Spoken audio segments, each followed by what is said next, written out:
सो hey everyone, कैसे हैं आप सब। आज हम मिडाइवल हिस्ट्री का सेशन नंबर 7 करेंगे, जिसमें हम क्वेश्चन नंबर 151 टू 175 डिस्कस करेंगे। ठीक है, तो किरण पब्लिकेशन से सीरीज चल रही है जनरल स्टडीज़ की, PYQ की। ठीक है, तो चलिए स्टार्ट करते हैं अपना सेशन आज का। Question number 151, which is the tallest of all medieval Indian temples. ठीक है, मिडाइवल इंडियन टेम्पल्स में से सबसे टॉलेस्ट टेम्पल कौन सा है। ठीक है, और ये वर्ल्ड में टॉलेस्ट है। ठीक है, इसको भी याद रखना कि ये वर्ल्ड में टॉलेस्ट है सबसे। ठीक है, इसकी हाइट जो है वो अराउंड 63 मीटर की हाइट है इसकी।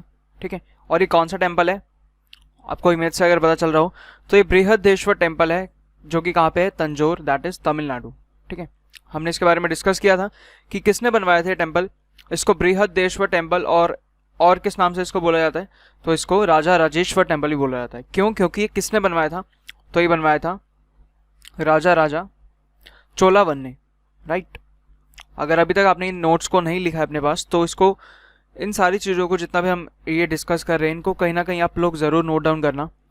जैसे ही मिडाइवल हिस्ट्री एंड होगा ना, तो मैं आपको अपने नोट्स दिखाऊंगा, मैं आपके साथ अपने नोट्स शेयर करूंगा। बेसिकली उन्हीं नोट्स से मैं आपको मुगल एम्पायर एंड दिल्ली सल्तनत करवाऊंगा। ठीक है, तो मैं उस नोट्स को आपको शेयर भी करूंगा, देन मैं उन्हीं नोट्स से आपको ये करवाऊंगा, और आप देखेंगे कि उसमें ऑलमोस्ट वही आपके काम की सारी चीज़ें लिखी हुई हैं जो आपके एग्जाम में पूछी जाती हैं। ठीक है, और वो नोट्स इन्हीं सब चीज़ों से प्रिपेयर हुए हैं। किरण प्रीवियस ईयर और जितने भी आपके CGL CHSL के जितने भी एग्जाम्स हुए हैं, उनमें जो क्वेश्चंस आए, इंपॉर्टेंट जो क्वेश्चंस लगे हैं, उनकी कंपाइलेशन सारी उसमें है। ठीक है, तो वो सब चीज़ों को कंपाइल कर करके धीरे धीरे ग्रेजुअली वो नोट्स बिल्ट हुए हैं। ठीक है, तो वही मैं आपको कह रहा हूँ कि आप लोग भी जो भी जितनी चीज़ें अब जैसे हम पढ़ रहे हैं डेली डेली ना, तो ये हम काफ़ी बार रिवीजन इनकी कर चुके हैं। जैसे बृहदेश्वर टेम्पल है या कुछ भी, हम काफ़ी बार रिवाइज कर चुके हैं इन चीज़ों को ना। तो आप इनको कहीं नोट डाउन करो, ताकि आप इसको जब एग्जाम से पहले इसको आप रिवाइज करो, और आपको काफ़ी कम टाइम में आप इसको अच्छे से रिवाइज कर पाओ, और ज़्यादा मटेरियल आप आराम से रिवाइज कर पाओ। ठीक है, तो चलिए कंटिन्यू करते हैं अपना सेशन। और तो बृहदेश्वर टेम्पल को और किस नाम से जाना जाता है, तो राजा राजेश्वर टेम्पल से जाना जाता है इसको।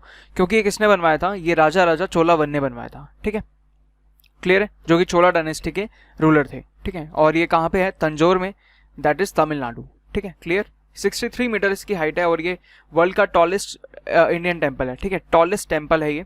ठीक है, 63 मीटर इसकी हाइट है, ये जो आप हाइट देख रहे हैं।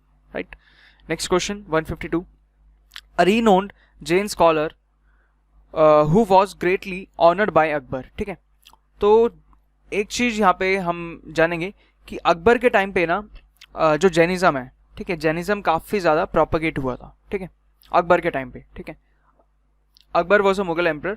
ठीक है, और इसी के टाइम पे जैनिज़्म जो था वो सबसे ज़्यादा प्रोपगेट हुआ था। ठीक है, तो अकबर ने ये जो हरि विजय नाम के स्कॉलर हैं, ठीक है, इनको इन्वाइट किया था। कहाँ पे, आगरा में इनको इन्वाइट किया था, और ये आए थे, तो वहाँ पर अकबर ने इनको ऑनर किया था। ठीक है, और अकबर ने इनको फिर एक एपिथेट भी दिया था। ठीक है, और वो क्या था, इट वॉज जगत गुरु। ठीक है, it was Jagat Guru. Clear. So next question, question number 153, which one is not situated at Fatehpur Sikri. ठीक है, तो सबसे पहले हमें ये पता होना चाहिए कि फतेहपुर सीकरी क्या है। सो बेसिकली एक सिटी है जो कि फाउंड करी थी किसने, ये सिटी फाउंड करी थी किसने, अकबर ने। और ये सिटी कहाँ पे है, so it is near Agra. ठीक है, आगरा के पास ये सिटी है फतेहपुर सीकरी, जो कि किसने फाउंड करी थी, अकबर ने फाउंड करी थी, सॉरी। और अकबर ने ये सिटी क्यों फाउंड करी थी, क्योंकि यहाँ पे जो फतेहपुर सीकरी, पहले ये सीकरी सिर्फ एक जगह था, एक विलेज था सीकरी। ठीक है, तो यहाँ पे सलीम चिश्ती करके एक वो थे, सलीम चिश्ती करके एक सूफी सेंट थे। ठीक है, जिन्होंने ये प्रिडिक्शन किया था कि अकबर का एक सन होगा, क्योंकि अकबर का कोई भी अकबर का चाइल्ड नहीं हो रहा था काफ़ी टाइम से। तो उन्होंने ये प्रिडिक्ट किया था कि अकबर का एक सन होगा, जिसका नेम क्या होगा, मतलब नेम उन्होंने प्रिडिक्ट नहीं किया था, बस अकबर को इतना बता दिया था कि आने वाले टाइम में आपका एक सन होगा। ठीक है, तो जिसका नाम अकबर ने ना इन्हीं सेंट के नाम पे रखा था, सलीम उसका नाम रखा था, और बाद में उसका नाम क्या था, जहांगीर। ठीक है, सो जहांगीर अकबर का बेटा है।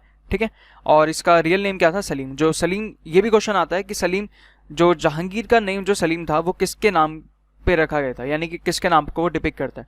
तो ये शेख सलीम चिश्ती करके ये सूफी सेंट थे, इनके नाम पर अकबर ने अपने बेटे का नाम रखा था, दैट इज सलीम। ठीक है, सो एक तो ये चीज़ थी कि इसको, क्योंकि ये जगह किसके लिए थी, सीकरी जो प्लेस था वो सलीम चिश्ती जो सेंट थे इनका एक प्लेस था, यहाँ पे इनका पूरा वो बना हुआ था, यहीं पे ये रहते थे, रिसाइड यहीं पे करते थे। सो इस चीज़ को, इस प्लेस को कमेमोरेट करने के लिए, सेलिब्रेट करने के लिए, ठीक है, तो अकबर ने ये प्लेस बनवाया फतेहपुर सीकरी। ठीक है, और उसके बाद भी जैसे बुलंद दरवाज़ा बनाया फतेहपुर सीकरी में, वो गुजरात विक्ट्री के बाद बनवाया था। ठीक है, गुजरात को इन्होंने कॉन्कर किया था, उसके बाद फतेहपुर सीकरी में बुलंद दरवाज़ा बनवाया था अकबर ने। ठीक है, तो ये ऐसे ऐसे चीज़ें बनती गई वहाँ पे, और फिर आगे जाके धीरे धीरे पूरा उसमें इन्होंने पूरा पैलेस भी बनवा दिया था। ठीक है, क्लियर है इतना बात। तो फतेहपुर सीकरी में ही ये काफ़ी सारी चीज़ें बनी हुई हैं जो कि अकबर ने बनवाई हैं सारी। तो इनको देखते हैं कि अब क्वेश्चन में हमसे ये पूछा कि not situated at Fatehpur Sikri, Panchmahal Fatehpur Sikri में जो कि अकबर ने बनवाया है, और ये जो इमेज देख रहे हैं आप ये पंचमहल की है। ठीक है, उसके बाद टॉम्ब ऑफ सलीम चिश्ती, अभी हमने बात करी सलीम चिश्ती की, तो वो यही सूफी सेंट है, और इनका टॉम्ब भी अकबर ने बनवाया है, कहाँ पे, फतेहपुर सीकरी में। उसके बाद मरियम पैलेस, ठीक है, मरियम पैलेस भी आपका कहाँ पे है, फतेहपुर सीकरी में, और ये इमेज मरियम पैलेस की है।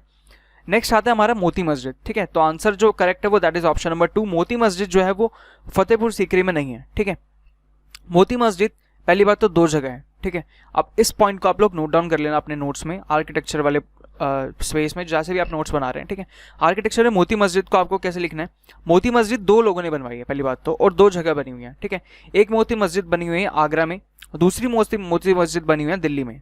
ठीक है, तो एक मोती मस्जिद कहाँ पे बनी, आगरा में, and second is in Delhi.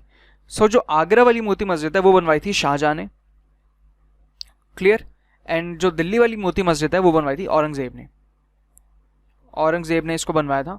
और ये औरंगजेब ने दिल्ली वाली मोती मस्जिद को कहाँ पे बनवाया था, तो ये रेड फोर्ट जो कॉम्प्लेक्स है, रेड फोर्ट कॉम्प्लेक्स के अंदर ये बना हुआ है। ठीक है, रेड फोर्ट कॉम्प्लेक्स के अंदर एक मोती मस्जिद बनी हुई है, राइट। तो वो किसने बनवाई थी, औरंगजेब ने बनवाई थी। और आगरा वाली जो मोती मस्जिद है वो बनवाई थी शाहजहां ने। ये काफ़ी ज़्यादा इंपॉर्टेंट है, ये कंफ्यूजिंग क्वेश्चन है और ये आता है, ये पूछा जाता है बार बार। ठीक है, तो आप लोग ये दोनों चीज़ आपको याद रहनी चाहिए मोती मस्जिद से रिलेटेड। ठीक है, तो मूव ऑन करते हैं नेक्स्ट क्वेश्चन पे, question number 154। The sultan who described himself as the second Alexander, ठीक है, सिकंदर ए सानी वॉज। तो सेकेंड अलेक्जेंडर, ठीक है, एक अलेक्जेंडर तो आपको पता है चंद्रगुप्त के टाइम का, राइट, और दूसरा अलेक्जेंडर, सेकेंड अलेक्जेंडर खुद को बोला था किसने, तो इट वॉज अलाउद्दीन खिलजी। क्यों, क्योंकि ये जो एक सिर्फ यही एक इकलौता रूलर था, यही एक इकलौता मुगल एम्परर था बेसिकली, जिसने जो क्या कर रहा था, अलेक्जेंडर को फॉलो कर रहा था, और वो कोशिश कर रहा था कि वो धीरे धीरे लाइक पूरा वर्ल्ड तो नहीं कर पाएगा ये, लेकिन ये कोशिश कर रहा था कि इसका जो रेन है, इसका जो एम्पायर है वो पूरे इंडिया में फ्लरिश हो जाए। ठीक है, तो ये कोशिश ये कर रहा था, क्लियर। तो इसने ही सबसे पहले क्या किया था, ये सिर्फ एक इकलौता मुगल एम्पायर जिसने क्या किया था, जिसमें साउथ में जाके अपना एम्पायर को एक्सटेंड किया था। ठीक है, क्लियर है इतना। तो हमने लास्ट लेक्चर में भी डिस्कस किया था इसके बारे में कि कौन से रूलर ने, कौन से मुगल एम्परर ने साउथ में अपना एम्पायर को एक्सटेंड किया था। ठीक है, तो इसने अपने अलाउद्दीन खिलजी ने अपने जो इसका ट्रस्टेड जनरल था, ठीक है, उसका नाम क्या था, मलिक कफूर, ठीक है ना, मलिक कफूर को भेजा था कहाँ पे, साउथ में, अपनी एम्पायर को एक्सटेंड करने के लिए। ठीक है, तो इसलिए सेकेंड अलेक्जेंडर किसको बोला जाता है, तो वो अलाउद्दीन खिलजी को बोला जाता है। Clear. Next question, question number 155। The largest standing army of the Sultanate directly paid by the army of the Sultan directly paid by the state was created by, ठीक है। सो ये क्वेश्चन भी इंपॉर्टेंट है, ये एक अच्छा क्वेश्चन है कि लार्जेस्ट स्टैंडिंग आर्मी कौन से सुल्तान ने बेसिकली, कौन से सुल्तान ने ये शुरू किया था, ठीक है, ये क्रिएट किया था लार्जेस्ट स्टैंडिंग आर्मी का। सो ये एक क्या चीज़ थी, पहले इसको थोड़ा सा देख लेते हैं। स्टैंडिंग आर्मी इस रूलर से पहले, यानी कि जो स्टार्ट किया था अलाउद्दीन खिलजी ने स्टार्ट किया था पहली बात तो, और अलाउद्दीन खिलजी से पहले ना स्टैंडिंग आर्मी कोई नहीं रखता था। यानी कि स्टैंडिंग आर्मी का मतलब है सिर्फ कि रेगुलर आर्मी, जैसे आर्मी को मंथली सैलरी नहीं दी जाती थी इससे पहले। ठीक है, अलाउद्दीन खिलजी ने ये स्टार्ट किया था लार्जेस्ट स्टैंडिंग आर्मी रखने का। ठीक है, इससे पहले रेगुलर आर्मी कोई नहीं रखता था, मतलब कि मंथली बेसिस पे उनको सैलरी नहीं मिलती थी इससे पहले। ठीक है, जैसे जिस टाइम उनकी ज़रूरत होती थी उस बेसिस पे उनको सैलरी दी जाती थी, और अदरवाइज जो जब उनकी ज़रूरत नहीं होती थी तो उनको कुछ लैंड या इस लैंड जैसे लैंड ग्रांट होते थे उनके पास, उस पर वो काम करके वहाँ से रेवेन्यू कलेक्ट वगैरह करते हैं। ठीक है, और ये जो सैलरी देने का सिस्टम जो शुरू किया था, ये किसने शुरू किया था? ये अलाउद्दीन खिलजी ने शुरू किया था। ठीक है, तो एक क्वेश्चन यहीं से बस इतना सा ये क्वेश्चन पूछा जाता है कि लार्जेस्ट स्टैंडिंग आर्मी किस रूलर ने स्टार्ट किया था या किसने क्रिएट किया था इसको? तो इट वॉज अलाउद्दीन खिलजी। ठीक है, आपको ये याद रखना है। Clear? Next question, question number 156, who among the following Rajput kings defeated Mohammad Ghori for the first time? ठीक है, क्वेश्चन को ध्यान से पढ़ना। वो कह रहा है कि डिफीटेड मोहम्मद गौरी। ठीक है, मोहम्मद गौरी को किसने डिफीट किया था फॉर द फर्स्ट टाइम? ठीक है, सो यहाँ पे पृथ्वीराज चौहान कोई मार्क नहीं करेगा। ठीक है, आंसर क्या है इसका? Answer is Baghel Bhim. So ये बैटल कौन सा था? ये बैटल ऑफ कायदारा था, बैटल ऑफ कायदारा, जो कि गुजरात के रूलर भीम, ठीक है, भीम 2 के साथ किसने लड़ा था? मोहम्मद गौरी ने लड़ा था। ठीक है, और ये 1178 एडी में इसने लड़ा था, ये बैटल हुआ था। ये बैटल ऑफ कायदारा कब हुआ था? इसको अपने नोट्स में आप लोग नोट डाउन कर लेना। बैटल ऑफ कायदारा 1178 एडी में हुआ था, जो कि किस किस के बीच में हुआ था? मोहम्मद गौरी एंड भीम 2। ठीक है, ये कौन से एरिया का रूलर था? तो ये गुजरात का रूलर था। क्लियर है? यानी कि सबसे पहले जब मोहम्मद गौरी ने ट्राई किया था इंडिया में आने का, मतलब इंडिया में अपना बेसिकली ये आ तो चुका था इंडिया में उस टाइम, उसके बाद इसने धीरे धीरे बैटल्स कुछ लड़ना शुरू किया और इसने कोशिश करी कि मैं यहाँ पे अपनी मतलब इंडिया में अपनी एम्पायर को एक्सटेंड कर सके। ठीक है, तो इसने अपना पहला बैटल जो लड़ा था इंडिया में आके, वो लड़ा था इसके साथ, भीम के साथ। ठीक है, बैटल ऑफ कायदारा 1178 में। ठीक है, जिसमें कि मोहम्मद गौरी को डिफीट मिला था। ठीक है, मोहम्मद गौरी को डिफीट किया था किसने? भीम 2 ने। सो इस चीज़ को याद रखना। उसके बाद और बैटल्स लड़े, जैसे कि ये बैटल लड़ा फिर पृथ्वीराज के साथ। कब लड़ा था? 1191 और 92 में। ठीक है, 91-92 में इसके साथ लड़ा। उसके बाद 1193 में इसके साथ जयचंद के साथ लड़ा था। ठीक है, तो इसको हम बोलते हैं बैटल ऑफ चंदावर, जो कि जयचंद के साथ लड़ा था 1193 में। और ये वाला बैटल कौन सा है? तो ये है अपना कौन सा? First battle of Panipat. ठीक है, ठीक है, और पृथ्वीराज के साथ कौन सा लड़ा था बैटल? तो फर्स्ट बैटल ऑफ तरेन एंड सेकेंड बैटल ऑफ तरेन। ठीक है, 2 बैटल लड़े थे तरेन वाले। वो किसके साथ लड़े थे? पृथ्वीराज चौहान के साथ, जिसको पृथ्वीराज 3 भी बोलते हैं। एंड जयचंद के साथ कौन सा बैटल लड़ा था? तो बैटल ऑफ चंदावर, जो कि 1193 में इसने लड़ा था। ठीक है, और इन दोनों बैटल्स में क्या हुआ था कि जयचंद को भी डिफीट मिला था और पृथ्वीराज चौहान को भी डिफीट मिला था। क्लियर है? सो फर्स्ट टाइम किसने डिफीट किया था मोहम्मद गौरी को? तो इट वॉज बघेल भीम, या फिर भीम 2 भी इसको आप याद कर सकते हो। क्लियर है? Next question 156, question number 157, where is the Bada Imambara located? ठीक है, ये हमने डिस्कस किया था एक बार, है ना, लास्ट लेक्चर में। सो बड़ा इमामबाड़ा कहाँ पे लोकेटेड है? तो इट इज इन लखनऊ। और ये किसने बनवाया था? तो नवाब ऑफ लखनऊ। ठीक है, लखनऊ के नवाब ने बनवाया था ये। इनका नाम क्या था? असफउद्दौला। ठीक है, असफउद्दौला ने इसको बनवाया था बड़ा इमामबाड़ा, और ये कहाँ पे है? ये लखनऊ में। Clear? Next question 158, what was the age of Akbar at the time of his coronation at Kalanaur? ठीक है, सो अकबर के फादर कौन थे? सो वो थे हुमायूं। ठीक है, हुमायूं की डेथ के बाद, यानी कि जब हुमायूं की डेथ हुई थी तो अकबर सिर्फ 13 ईयर्स का था। ठीक है, तो इसलिए 13 ईयर्स की एज में ही अकबर को क्राउन किया गया था। ठीक है, अकबर का कोरोनेशन सेरेमनी हुआ था कब? जब अकबर सिर्फ 13 ईयर्स का था। क्लियर है? सो यही इस क्वेश्चन का आंसर है, ऑप्शन नंबर 1, दैट इज 13। तो अकबर को 13 ईयर की एज में क्राउन किया गया था। Clear? Next 159, Bahadur Shah was दी।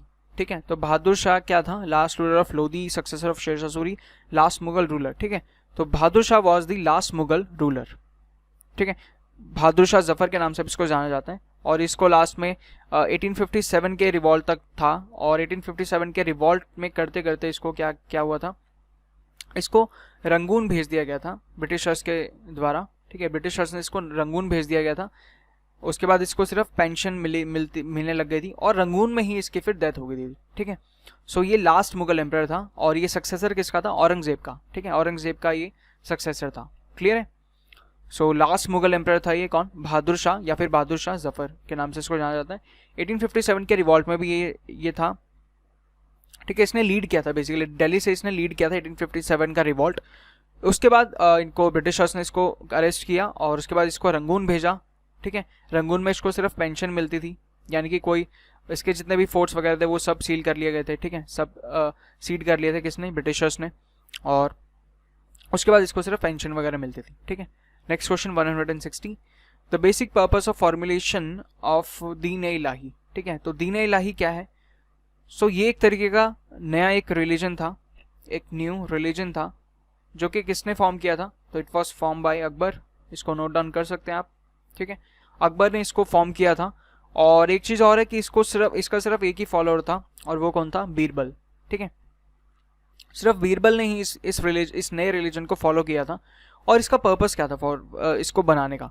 सो ताकि एक यूनिवर्सल फेथ एक हो सके। ठीक है, एक यूनिवर्सल फेथ एक बन सके। ठीक है, जैसे अलग अलग कल्चर्स हैं, अलग अलग रिलीजन है। ठीक है, तो वैसे उस टाइम भी प्रिवेल करते थे, अलग अलग डिफरेंट रिलीजन थे, डिफरेंट कल्चर थे लोगों के। तो एक अकबर का ये एक इनिशिएटिव था जिसमें इसने दीन ए इलाही एक नया रिलीजन बनाया, ताकि लोगों का एक सिंगल एक यूनिवर्सल फेथ हो सके। ठीक है, इसमें क्या था कि काफ़ी सारे रिलीजन के जो स्क्रिप्चर्स होते थे, जो उनके बुक्स होती थी, ठीक है, उनको कंबाइन करके यहाँ पे टीचिंग्स वगैरह प्रोवाइड करती थी। ठीक है, तो इस तरीके का ये पूरा एनवायरनमेंट अकबर ने क्रिएट किया था। ठीक है, लेकिन इसको फॉलो किसी ने नहीं करा था। ठीक है, फॉलो लोगों ने इसको नहीं किया था, इसको सिर्फ बीरबल ने फॉलो करना स्टार्ट किया था। ठीक है, और बीरबल कौन था? तो बीरबल अकबर का कौन सा था? He was court adviser. ठीक है, ये इसका पर्सनल एडवाइजर था, किसका? अकबर का, बीरबल। क्लियर?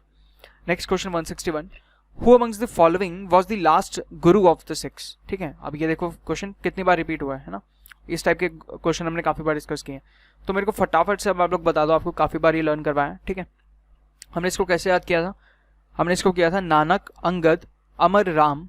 ठीक है, उसके बाद अर्जन, हर गोबिंद, हर राय, हर किशन, तेग बहादुर, गोविंद सिंह। ठीक है, नानक, अंगद, अमर राम, अर्जन, हर गोबिंद, हर राय, हर किशन, तेग बहादुर, गोविंद सिंह। तो इस तरीके से हमने सिखों के 10 गुरुज के नेम हमने याद करे थे। तो अब इसमें से लास्ट गुरु कौन है? तो ये थे गुरु गोविंद सिंह। ठीक है, गुरु गोविंद सिंह जी ने 1699 में क्या क्रिएट किया था? खालसा पंथ क्रिएट किया था। राइट, खालसा इन्होंने क्रिएट किया था। इसके बाद जो था कि कोई इन्होंने बोला था कि लास्ट गुरु कौन है? गुरु गोविंद सिंह जी हैं। तो इन्होंने बोला था कि इसके बाद कोई भी गुरु नहीं आएगा सिक्का को, मतलब आगे कोई सक्सेसर नहीं होगा। जितनी भी टीचिंग्स हैं, यानी कि आगे जो भी, यानी 11th गुरु जो भी होंगे वो कौन होंगे? वो सारे जितने भी गुरु की टीचिंग्स हैं वो सबको समाहित कर दिया जाएगा, मतलब सबको एक ही जगह पे कर दिया जाएगा। और वो कौन से गुरु होंगे? वो होंगे गुरु ग्रंथ साहिब। ठीक है, सो गुरु ग्रंथ साहिब। ठीक है, जो कि क्या है? होली बुक है, सिख की होली बुक है। इसके अंदर यानी कि गुरु गोविंद सिंह जी ने लास्ट गुरु थे, ये 10th गुरु थे। तो अब उसके बाद से कोई गुरु नहीं होंगे, ये गुरु गोविंद सिंह जी ने खुद कहा था, कोई सक्सेसर नहीं होगा। उसके बाद जितनी भी नॉलेज या जितना भी सिख रिलीजन को आगे लेके जो भी जाएगा वो कौन लेके जाएंगे? गुरु गोविंद यानी कि गुरु ग्रंथ साहिब। ठीक है, अब जितनी भी टीचिंग्स वगैरह आपको लेनी है तो वो कौन आपको कहाँ से मिलेगी? गुरु ग्रंथ साहिब से मिलेंगी। ठीक है, क्लियर है? तो लास्ट गुरु कौन है? गुरु गोविंद सिंह। क्लियर इतना बात? आगे चले, next question 162, who was the author of Govind Dev? ठीक है, तो गोविंद देव के ऑथर कौन है? सबसे पहले तो ये हैं जयदेव।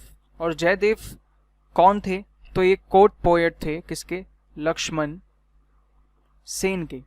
राइट, जो कि सेन डायनेस्टी से थे। और सेन डायनेस्टी ने कब रूल किया था? तो इन्होंने 11th सेंचुरी और 12th सेंचुरी में इन्होंने रूल किया था। ठीक है, क्लियर इतना बात? अब गीत गोविंद में क्या था? गीत गोविंद में ये जयदेव जो थे, ये उस टाइम के यानी 11th-12th सेंचुरी के ये काफ़ी अच्छे एक प्रोफाउंड एक वो थे, पोएट थे। इन्होंने गीत गोविंद कंपोज किया था। इसमें इन्होंने क्या कंपोज किया था? तो बेसिकली इन्होंने कन्वर्सेशन कंपोज करी थी।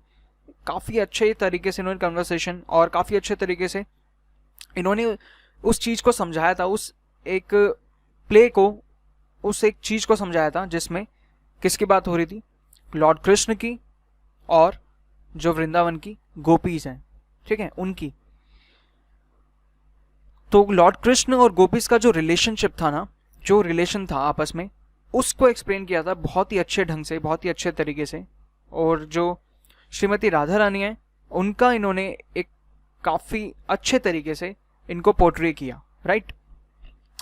तो ये माना जाता है कि जब जयदेव ने जब गीत गोविंद कंपोज किया ना, तो वो एक बेस बना किसके लिए, भक्ति मूवमेंट के लिए, ठीक है। उसके बाद जो भक्ति मूवमेंट स्टार्ट हुआ उसके लिए ये एक बेस बना। क्लियर हुआ इतना बात। Next question number 163, which battle did open the Delhi area to Mohammad Ghori, ठीक है। इंपॉर्टेंट क्वेश्चन है कि मोहम्मद गौरी कौन से बैटल के बाद दिल्ली में उसको एंट्री मिली बेसिकली, ठीक है। सो हमें पता है कि मोहम्मद गौरी ने सबसे पहले अभी हमने देखा था लास्ट क्वेश्चन में कि उसने बैटल लड़ा था किसके साथ, भीम 2 के साथ, राइट। उसमें तो वो हार गया था, यानी तब उसको दिल्ली मिल नहीं पाया। वैसे ही वो गुजरात के रूलर थे, ठीक है, वो उस टाइम गुजरात में एंट्री करना चाह रहा था। तो दिल्ली में उसको एंट्री कहाँ से मिली थी, तो बैटल ऑफ तरेन से, ठीक है, first and second battle of तरेन, ठीक है। तो फर्स्ट बैटल में तो क्या हुआ था कि पृथ्वीराज चौहान जीत गया था और मोहम्मद गौरी हार गया था। उसके बाद सेकंड बैटल ऑफ तरेन में क्या हुआ था कि पृथ्वीराज चौहान हार गया था और मोहम्मद गौरी जीत गया था। तो सेकंड बैटल ऑफ तरेन में, यही इस क्वेश्चन का करेक्ट आंसर है कि सेकंड बैटल ऑफ तरेन जो कि 1192 में लड़ा गया था मोहम्मद गौरी और पृथ्वीराज चौहान के बीच, जिसमें पृथ्वीराज चौहान की डेथ हो गई थी और मोहम्मद गौरी जीत गया था। तो उसके बाद से मोहम्मद गौरी को दिल्ली में एंट्री मिली थी। क्लियर है। Next question 164, the sultans of which dynasty rule for the longest time, ठीक है। तो यही वो क्वेश्चन है जिसमें हम एक ओवरव्यू ले पाएंगे किसका, दिल्ली सल्तनत का। क्लियर। स्टार्ट करते हैं इसको और देखते हैं कि इसमें हम किस तरीके से पढ़ने वाले हैं। लॉन्गेस्ट टाइम हमें इसमें निकालना है, तो हम इसको कैसे याद रखेंगे। सबसे पहले तो आपको पांचों डायनेस्टी के नाम याद होने चाहिए, क्लियर है, और ऑर्डर में याद होने चाहिए। उसके बाद उसका टाइम पीरियड याद होना चाहिए। तो ये काफ़ी ज़्यादा इंपॉर्टेंट है, यहाँ से क्वेश्चंस पुटअप किए जाते हैं, ठीक है। डायनेस्टी से तो मैंने आपको बताया था कि सीजीएल में लास्ट ईयर 2019 के सीजीएल में ही डायनेस्टी से ऑर्डर में लगाने के लिए आया था क्वेश्चन, आप लोग चेक कर सकते हैं, मुगल एम्पायर से क्वेश्चन आया था, ठीक है। तो इसलिए डायनेस्टी के नेम वो भी इसी करेक्ट ऑर्डर में, और उसके बाद उनके टाइम पीरियड ये आपको याद होना चाहिए अच्छे से। क्लियर है। तो देखते हैं सबसे पहले डायनेस्टी कौन सी थी, मुमलक डायनेस्टी, ठीक है। मुमलक डायनेस्टी, जिसको हम और क्या बोलते हैं, स्लेव डायनेस्टी। तो आप लोग इसको एक रिदम से याद करो, कैसे, मुमलक, खिलजी, तुगलक, सैयद, लोदी, ठीक है। इस ऑर्डर में आपको इसको याद करना है, मुमलक, खिलजी, तुगलक, सैयद, लोदी, ठीक है। आप लोग स्लेव मत याद करना, मुमलक याद करना, ठीक है। मुमलक से ये क्या बन रहा है, मुमलक और तुगलक एक रिदम में आ रहा है, ठीक है। सो मुमलक, खिलजी, तुगलक, सैयद, लोदी, मुमलक, खिलजी, तुगलक, सैयद, लोदी, ठीक है। इस रिदम में आपको याद करना है, और ये चीज आपको याद रखनी है कि मुमलक जो है वो स्लेव डायनेस्टी ही है, ठीक है। सो मुमलक, खिलजी, तुगलक, सैयद, लोदी। अब इसके टाइम पीरियड देख लेते हैं। सबसे पहले मुमलक डायनेस्टी या फिर स्लेव डायनेस्टी, इसको फाउंडर कौन है इसका, तो कुतुबुद्दीन ऐबक इसका फाउंडर था, 1206 से लेकर 1290, ठीक है। ये इसका क्या है, टाइम पीरियड है। 1206 से 1290 तक ये आया, फिर 1290 से 1320, ठीक है। 1290 से 1320 तक ये आया। उसके बाद 1320 से 1414, ठीक है। 1320 से 1414 तक ये आए। फिर 1414 से लेकर 1450, एंड देन 1451 से लेकर लास्ट में इन्होंने रूल किया 1526, ठीक है। ये टाइम पीरियड है। आपको इसको कैसे याद रखना है, सबसे पहले आपको इसको ये याद रखना है और ये याद रखना है, और ये आई एम श्योर कि आपको ये दोनों डेट्स याद होंगी, ये दोनों ईयर आपको याद होंगे, क्योंकि हमें पता है कि दिल्ली सल्तनत का एंड कब हुआ था, 1526 में हुआ था, जब उसने बैटल लड़ा था किसके साथ, इब्राहिम लोदी ने बैटल लड़ा था किसके साथ, बाबर के साथ। तो 1526 में उनका एंड हो गया था दिल्ली सल्तनत का। और सेटअप कब हुआ था ये, तो 1206 में सेटअप हुआ था, ठीक है, जब कुतुबुद्दीन ऐबक ने फाइनली अपना रूल स्टार्ट किया था इंडिया में, ठीक है। तो 1206 में ये स्टार्ट हुआ है और 1526 तक ये चला है। तो इसमें सबसे ज़्यादा जो टाइम पीरियड है ना, यानी कि सबसे ज़्यादा जिसने रूल किया है वो कौन सी डायनेस्टी है, तो सबसे ज़्यादा जिसने रूल किया है वो कौन सी डायनेस्टी है, तो वो है अपनी Tughlaq dynasty, right. Tughlaq dynasty ने कितने ईयर्स रूल किए हैं, तो आप लोग यहाँ से देखो 1320 से लेकर 1414 तक, तो अराउंड ये कितना हो गया 80, और ये 94 ईयर्स हो गया, ठीक है। 94 ईयर्स तक रूल किया है किसने, तुगलक डायनेस्टी ने। और उसके बाद देखें तो ये मुमलक डायनेस्टी जो थी इसने 84 ईयर्स तक रूल किया है, इसने अराउंड 30 ईयर्स तक, ठीक है, ये 94 हो गया। और 1414 से 50 अराउंड, ठीक है, तो ये कुछ 30 कुछ समथिंग आएगा, ठीक है, और ये कुछ कितना आ गया, ये 50 से, तो ये 75 समथिंग कुछ आएगा, ठीक है। तो सबसे ज़्यादा टाइम तक जिसने रूल किया है वो किसने, तुगलक डायनेस्टी ने रूल किया है, ठीक है। आप लोगों को इसको डायरेक्ट याद रखना है कि सबसे ज़्यादा टाइम तक किसने, कौन सी डायनेस्टी ने रूल किया, तो वो रूल किए हैं तुगलक डायनेस्टी ने। क्लियर। नेक्स्ट क्वेश्चन याद रहेगा ना अब ये मुमलक, खिलजी, तुगलक, सैयद, लोदी और उसके बाद ये इनके टाइम पीरियड, आप इसको लिख सकते हो एक जगह पे, ठीक है, क्योंकि याद तो ये करने ही करने हैं। और ये मार्क करके कर लेना, इसको थोड़ा ऐसे इस तरीके से मार्क कर लेना ताकि आपको याद रहे कि तुगलक ने सबसे ज़्यादा टाइम तक रूल किया, 94 ईयर्स तक। क्लियर है। Next question 165, Qutub Minar as we find at present was finally rebuilt by, ठीक है। कुतुब मीनार को एक्चुअली ये तो आपको पता है कि इसकी कंस्ट्रक्शन स्टार्ट करवाई थी कुतुबुद्दीन ऐबक ने और इसकी कंस्ट्रक्शन खत्म करवाई थी इल्तुतमिश ने, ठीक है। और उसके बाद का पार्ट क्या है कि कुतुब मीनार ना काफ़ी बार, मतलब उनके जाने के बाद भी, मतलब जितनी डायनेस्टीज आई हैं आगे भी, तो कुतुब मीनार की जो है वो डिस्ट्रक्शन हुई है काफ़ी बार, ठीक है। किसी ने, मतलब खुद किसी रूलर ने नहीं तोड़ी, वो नेचुरल डिजास्टर्स की वजह से काफ़ी बार टूटी है, कई बार लाइटनिंग की वजह से, कई बार अर्थक्वेक की वजह से वो काफ़ी बार टूटी है। तो उसको रीबिल्ड किसने करवाया था, तो इट वॉज फिरोज शाह तुगलक, ठीक है। फिरोज शाह तुगलक ने इसको बिल्ड करवाया था। उसके ऊपर के जो टॉप 2 फ्लोर्स थे, ठीक है, वो टूट गए थे, तो वो रीबिल्ड किसने करवाए थे, तो वो फिरोज शाह तुगलक ने करवाए थे। क्लियर है। Next question 166, what was the official language of सल्तनत, ठीक है। सल्तनत में ये दिल्ली सल्तनत की बात कर रहा है, ठीक है। तो दिल्ली सल्तनत की ऑफिशियल लैंग्वेज कौन सी थी, पर्शियन थी। मुगल एम्पायर की ऑफिशियल लैंग्वेज कौन सी थी, पर्शियन थी। Clear. Next question 167, what is meant by a pir in the Sufi tradition, ठीक है। पीर का मतलब क्या होता है, ठीक है। आप लोगों में से भी काफ़ी लोगों ने विजिट की होगी पीर, जैसे पीर दरगाह बोलते हैं ना, पीर की दरगाह जा रहे हैं, ठीक है, इस तरीके से।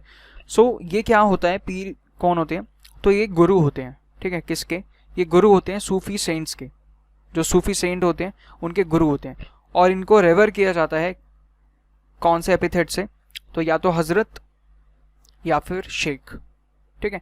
हजरत या फिर शेख से इनको रेवर किया जाता है। और जैसे कि एग्जांपल लेते हैं हजरत निज़ामुद्दीन औलिया, ठीक है, हजरत निज़ामुद्दीन औलिया, और उनके जो डिसाइपल थे वो कौन थे, अमीर खुसरो, ठीक है, हजरत अमीर खुसरो, ठीक है। हजरत अमीर खुसरो जो थे वो कौन थे, एक सूफी सेंट थे, और हजरत निज़ामुद्दीन औलिया जो थे वो इनके गुरु थे, ठीक है। सो इस तरीके से आप इस रिलेशनशिप को समझ सकते हैं। तो ये जो थे हजरत निज़ामुद्दीन औलिया, ये एक पीर थे, ठीक है, दिल्ली में रहते थे, तो दिल्ली के ये एक पीर थे, एक सूफी सेंट थे, ठीक है। उसके बाद इनके डिसाइपल जो थे वो थे हजरत अमीर खुसरो, और ये क्या थे, इनके डिसाइपल थे। क्लियर है। तो ये क्या हो गया, option number 2, that is the Guru of the Sufis, ठीक है। जो सूफी सेंट्स हैं उनके गुरु कौन होते हैं, पीर होते हैं। क्लियर। नेक्स्ट क्वेश्चन 168, खालसा पंथ was created by Guru Gobind Singh in which year, ठीक है, अभी हमने डिस्कस भी किया था। तो ये 1699 में गुरु गोबिंद सिंह ने क्रिएट किया था क्या, खालसा पंथ। Clear. Next question 169, in which of the following towns is Moti Masjid situated, अभी हमने डिस्कस भी किया था, ठीक है। मोती मस्जिद 2 जगह है, कहाँ पे, एक तो आगरा में है और दूसरा कहाँ पे है, दिल्ली में है। आगरा वाली मोती मस्जिद किसने बनवाई थी, शाहजहां ने बनवाई थी। दिल्ली वाली मोती मस्जिद किसने बनवाई थी, औरंगजेब ने बनवाई थी। क्लियर इतना बात, बस आपको इतना ही याद रखना है इसमें। हाँ, अब ऑप्शंस देख लेते हैं। ऑप्शंस में आपको दिल्ली कहीं पे भी नहीं दे रखा, ठीक है, तो आपका ऑप्शन, करेक्ट ऑप्शन क्या होगा, आगरा होगा। अच्छा, अब मानो कि आपको सेकंड ऑप्शन जयपुर की जगह अगर दिल्ली दे रखा होता, तो आपका करेक्ट आंसर क्या होता, ऑप्शन नंबर 1 या फिर 2। तो मैंने आपको एक बार पहले ही बताया था कि अगर ऐसे कोई क्वेश्चन पेपर में आ जाते हैं आपका जिसमें 2 ऑप्शंस करेक्ट हो, तो आपको फर्स्ट वाला ऑप्शन हमेशा टिक करना होता है, ठीक है। अगर फर्स्ट नंबर पे आगरा दे रखा है तब हम आगरा टिक करेंगे। अगर फर्स्ट नंबर पे दिल्ली दे रखा है और सेकंड नंबर पे आगरा दे रखा है तब हम दिल्ली टिक करेंगे, ठीक है। अनटिल एंड अनलेस ये उसमें स्पेसिफाइड ना हो कि मोती मस्जिद वो कहाँ की बात कर रहा है, मतलब किसने बनवाई है उसकी बात जब तक नहीं कर रहा। अगर वो इस तरीके से क्वेश्चन को देता है कि मोती मस्जिद कंस्ट्रक्टेड बाय शाहजहां ने बनवाई है मोती मस्जिद, वो कहाँ पे है, ठीक है, अगर इस तरीके से क्वेश्चन आ रहा है तो उसका आंसर क्या होगा, आगरा में होगा। और अगर औरंगजेब वाली मोती मस्जिद पूछ रहा है वो, तब आंसर दिल्ली हो जाएगा। ये तो डायरेक्ट हो गया कि इससे हम आइडेंटिफाई कर लेंगे, ठीक है। तो इस तरीके से आपको क्वेश्चंस अटेम्प्ट करने हैं अपने एग्जाम में, right. Next question 170, Iltutmish established a centre of learning at, ठीक है, इल्तुतमिश ने सेंटर ऑफ लर्निंग एस्टैब्लिश किया था कहाँ पे, पटना में, ठीक है। इस क्वेश्चन को याद रख सकते हैं। Next question 171, which of the following pairs is incorrect, तो ये क्या है, ये अच्छा बैटल्स, ये बैटल्स किस किस के बीच में कौन से बैटल हुए हैं तो वो हमें चेक करना है। अकबर एंड हेमू के बीच में बैटल हुआ था, ठीक है, कौन सा, second battle of Panipat. Second battle of Panipat ये हमने किया था जो कि 1556 में हुआ था, ठीक है। तो ये हो गया। और उसके बाद क्या है, Genghis Khan versus Alauddin Khilji. तो ये आप याद कर सकते हो कि चंगेज खान जो था ना वो कौन से साइड से था, मंगोल की साइड से था, ठीक है ना, मंगोलिया था एक। और इसने जो अपना रेन स्टार्ट किया था ना वो 1206 से समवेयर अराउंड 1227 तक, ठीक है। सो ये जो रेन था, इस रेन में कौन था, अलाउद्दीन खिलजी तो था ही नहीं इस रेन में, अलाउद्दीन खिलजी तो तब तक था ही नहीं यहाँ पे, ये खिलजी डायनेस्टी में आया था। और अभी याद करो, अभी हमने डिस्कस किया था कि 1206 से 1290 तक कौन सी डायनेस्टी ने रूल किया था, मुमलक डायनेस्टी या फिर स्लेव डायनेस्टी।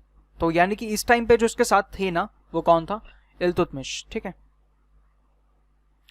इल्तुतमिश के टाइम पे काफ़ी ज़्यादा उसके हुए थे, काफ़ी ज़्यादा जो थे चंगेज़ खान की वजह से काफ़ी ज़्यादा अटैक्स हुए थे, किसके टाइम पे, इल्तुतमिश के टाइम पे, ठीक है। तो ये ऑप्शन इसका करेक्ट होगा क्योंकि इसमें हमसे पूछा है इनकरेक्ट कौन सा है, ठीक है। तो चंगेज़ खान वर्सेस इल्तुतमिश के टाइम पे हुआ था, ठीक है। तो अलाउद्दीन खिलजी नहीं था उस टाइम पे, उस टाइम पे कौन सी डायनेस्टी रूल कर रही थी, मुमलक डायनेस्टी रूल कर रही थी, क्लियर। और शेरशाह सूरी और हुमायूं के बीच में 2 बैटल्स हुए थे, ठीक है। उसके बाद बाबर है ये, ठीक है, बाबर और संग्राम सिंह, इसके बीच में 1527 में इसका बैटल हुआ था, ठीक है।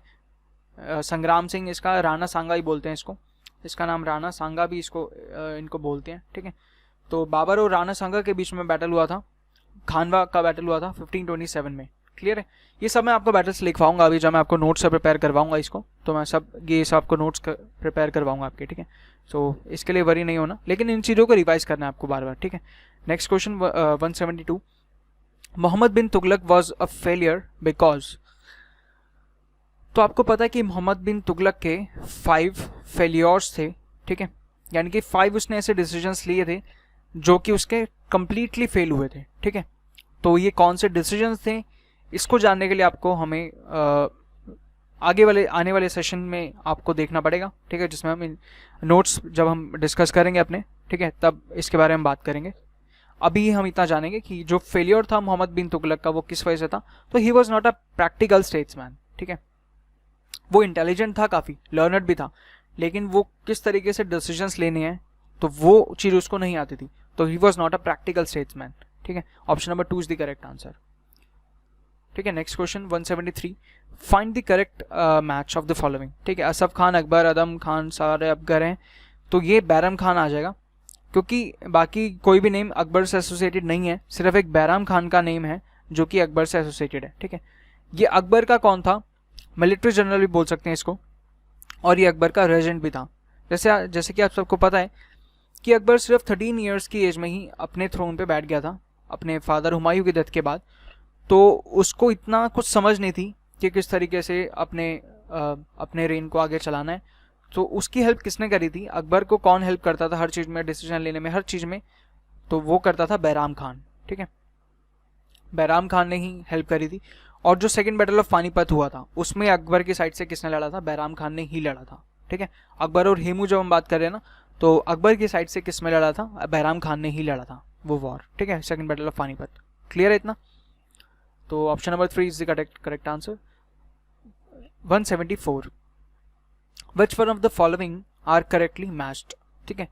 तो ये पर्सन्स हैं और ये इनके इवेंट्स हैं, और ठीक है, तो ये कैसे कैसे हैं, कॉन्क्वेस्ट ऑफ सिंध, अच्छा ये करेक्ट, ठीक है। तो ये सामने सामने दे रखे हैं, आपको देखना है कौन सा करेक्टली मैच है।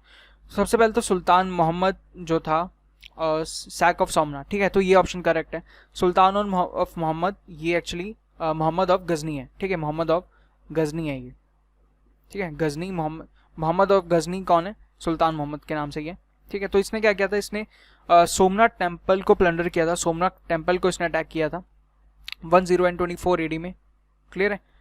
और इसने अराउंड 16 टाइम्स, कहा जाता है कि इसने 16 टाइम्स सोमनाथ टेम्पल पे अटैक किया था, ठीक है, मोर देन 16 इसने अटैक्स किए हैं इंडिया में इसने मोर देन 16 अटैक्स किए हैं, और सोमनाथ टेम्पल को इसने काफ़ी बार अटैक किया, सोमनाथ टेम्पल पे ही, ठीक है। उसके बाद मोहम्मद गौरी कॉन्क्वेस्ट ऑफ सिंध, तो ये गलत है। कॉन्क्वेस्ट ऑफ सिंध जो किया था वो, कॉन्क्वेस्ट ऑफ सिंध जो था वो किसने किया था, मोहम्मद कासिम ने, ठीक है, कासिम ने किया था ये, क्लियर है। सिंध पे कॉन्केस्ट किया था, ये सबसे पहले था, ये सबसे पहले जो मतलब कोई मुस्लिम इंडिया आया था तो वो ये मोहम्मद कासिम ही था, जिसने मतलब सारा जिसकी वजह से रूल शुरू हुआ था। ठीक है, मोहम्मद गजनी के साइड से था, तो ये आया, फिर उसके बाद सबसे पहले मोहम्मद कासिम आया, फिर महमूद ऑफ गजनी आया, फिर महमूद ऑफ गजनी के बाद मोहम्मद गौरी आया, और फिर ये यहाँ पे आके रुक ही गया। ठीक है, तो ये पूरी तरीके से था। ये भी गलत है, अलाउद्दीन खिलजी रिवॉल्ट इन बंगाल, और उसके बाद मोहम्मद बिन तुगलक चंगेज़ खान इन्वेजन। चंगेज़ खान का इन्वेजन किसके साथ हुआ था? तो इल्तुतमिश के टाइम पे हुआ था। ठीक है, तो ये इस तरीके से क्लियर है। नेक्स्ट क्वेश्चन 175, लास्ट क्वेश्चन होगा आज के सीरीज का। Which one of the following battles led to the foundation of the Mughal rule at Delhi? ठीक है, काफ़ी अच्छा क्वेश्चन है और इजी क्वेश्चन है। अब तो आप लोगों को पता ही है सबको कि कौन सा था वो बैटल जो कि जिसने फाउंडेशन ऑफ मुगल रूल किया था एट दिल्ली। ठीक है, अब ये मुगल एम्पायर की बात कर रहा है। ठीक है, जब उसने सल्तनत पूछा था तो वो दिल्ली सल्तनत की बात कर रहा था, अब ये मुगल की बात कर रहे हैं, मुगल रूल, तो इसका मतलब मुगल एम्पायर की बात कर रहे हैं। राइट, तो मुगल एम्पायर कौन से बैटल के बाद आया था? तो it was first battle of Panipat, जो कि 1526 में लड़ा गया था। किस किसके बीच? इब्राहिम लोदी वर्सेस बाबर। बाबर कहाँ से था? तो बाबर अभी हमने पढ़ा चंगेज़ खान के साइड से था, मंगोलिया था ये भी। ठीक है, चंगेज़ खान के साइड से था और ये मंगोलिया था।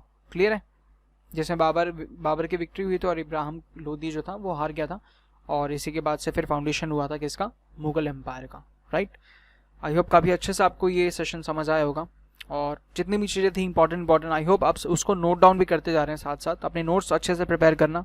ठीक है, सो अगर आपको ये सेशन अच्छा लगा और आपको कुछ सीखने को मिला हो तो आप इस सेशन को लाइक कर सकते हैं, शेयर कर सकते हैं, और चैनल को ज़रूर सब्सक्राइब कर लेना अगर अभी तक आपने चैनल को सब्सक्राइब नहीं किया है तो। ठीक है, आप लोग हमारी वेबसाइट विजिट कर सकते हैं edimo.in, टेलीग्राम को जरूर ज्वाइन कर लेना, एडिमो ऑफिशियल के नाम से है, और लिंक्स इसके डिस्क्रिप्शन बॉक्स में दे रखे हैं। सो इतना ही रखते हैं अपना आज का session. So thank you guys, thanks for watching this session. जय हिंद।